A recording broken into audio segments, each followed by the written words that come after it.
First, I want to appreciate the work that CWAers did across the country on Election Day and before. In unprecedented numbers, CWAers talked about the key issues at work, in break rooms, distributed critical information, knocked on doors, and made phone calls.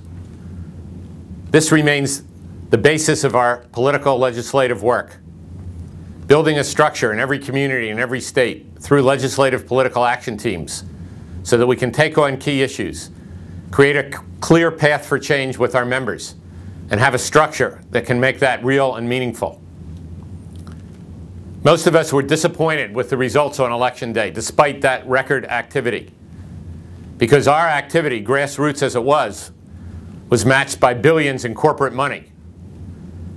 Supreme Court earlier this year paved the way for that, breaking down all barriers to corporate spending on politics and allowing corporations to spend the money without even disclosing who they were or what they were doing.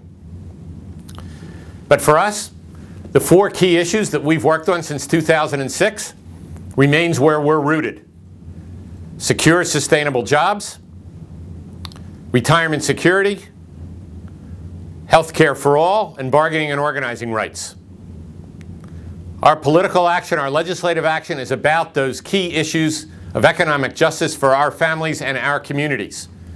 If as working people we don't take these fights on, no one else will.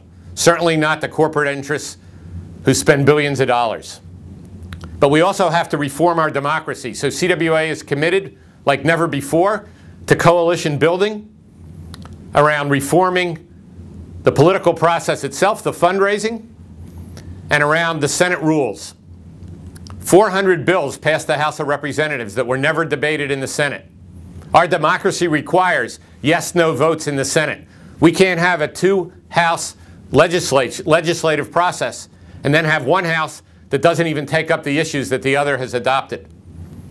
So we have a campaign to reform the Senate rules that's critical over the next 60 days that you'll be hearing more about, and it was the whole focus of the latest CWA news.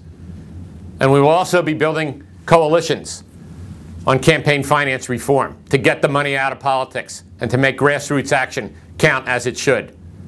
And meanwhile, we will be renewing our commitment to your work and to building that grassroots structure through legislative political action teams in every community and in every state across the country.